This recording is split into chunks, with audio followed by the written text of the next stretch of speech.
Chicken అంటే లొట్టలేస్తున్నారా? Mutton అంటే మైమరిచిపోతున్నారా? వాటికి మంచిగా మసాలా యాడ్ చేసి మస్తీ చేస్తున్నారా? అయితే బీ కేర్ఫుల్. కొంతమంది వ్యాపారులు కాసుల కక్కుర్తితో నీచంగా మారిపోతున్నారు. ప్రజల ప్రాణాలు పోయినా పర్లేదు, మాకు డబ్బులు వస్తే చాలని ఆలోచిస్తున్నారు. హైదరాబాద్ లో ఇటీవల వెలుగు చూసిన ఒక కల్తీ దందా జనాల గుండెల్లో గుబులు పుట్టిస్తోంది. నాన్ వెజ్ కొనాలంటేనే వణికిపోయే పరిస్థితి.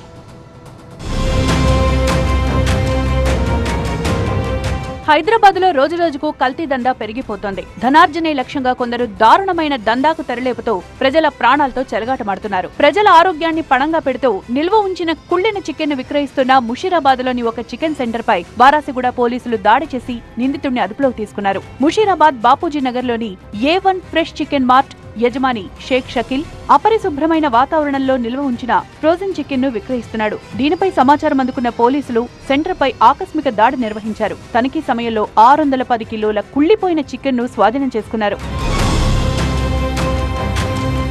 చికెన్ షాప్ లో నిల్వ ఉంచిన మాంసం పూర్తిగా కుళ్లిపోయి దుర్వాసన వెదజల్లుతోంది. ఎలుకలు పిల్లులు తిరుగుతుండటంతో ఆ మాంసం పూర్తిగా కలుషితమైపోయింది. అయినా కూడా ఆ మాంసాన్ని యథేచ్ఛగా విక్రయిస్తున్నాడు షాప్ నిర్వాహకుడు Sheikh Shakeel. Chicken shop trading licence ఏడాది క్రితమే ముగిసినప్పటికీ నిందితుడు నిబంధనలకు విరుద్ధంగా వ్యాపారాన్ని కొనసాగిస్తున్నట్లు తేలింది. ఇలాంటి వ్యాపారుల పట్ల ప్రజలు అప్రమత్తంగా ఉండాలని సూచిస్తున్నారు పోలీసులు.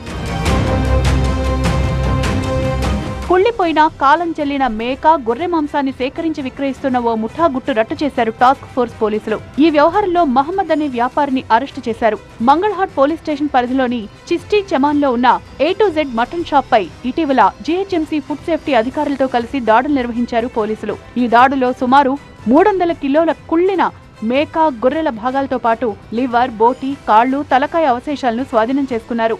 మహమ్మద్ అఫ్రోజ్ అనే వ్యక్తి కూడా గతంలో ఇలాంటి సరైన ప్రమాణాలు పాటించకుండా అన్ని కూడా శుభ్రత లేని మటన్ దానికి సంబంధించిన పార్ట్స్ అమ్ముతున్నందు వల్ల GHMC వాళ్ళు గతంలో కూడా ఒకసారి కేసు నమోదు చేసి ఫైన్ వేయడం జరిగింది. ఇప్పుడు ఇది రెండవసారి దానికి సంబంధించిన పర్ఫెక్ట్ గా సెక్షన్ పెట్టి కేసు రిజిస్టర్ చేయడం జరిగింది. చికెన్ మటనే కాదు, కల్తీ అల్లం పేస్ట్ తయారు చేస్తూ ప్రజల ప్రాణాలతో చెలగాటమాడుతున్నారు కొందరు దుర్మార్గులు. లేటెస్ట్ గా ఖైరతాబాద్ లో కల్తీ అల్లం పేస్ట్ దందాను బట్టబయలు చేశారు టాస్క్ ఫోర్స్ పోలీసులు. గుట్టు చప్పుడు కాకుండా కల్తీ అల్లం పేస్ట్ తయారు చేస్తున్న ముఠాను పోలీసులు అరెస్టు చేశారు. వారి నుంచి భారీగా కల్తీ అల్లం పేస్ట్ ను స్వాధీనం చేసుకున్నారు. నిందితులు అల్లం వెల్లుల్లి పేస్ట్ లో హానికర ఎసిటిక్ యాసిడ్ కలుపుతున్నారు. కుళ్లిపోయిన పనికిరాని పదార్థాలతో పేస్ట్ తయారు చేసి దాన్ని A1 సహారా పేరుతో మార్కెట్లో విక్రయిస్తున్నారు. సహారా ఫుడ్స్ యజమాని అబ్దుల్లాను అదుపులోకి తీసుకుని ప్రశ్నిస్తున్నారు పోలీసులు.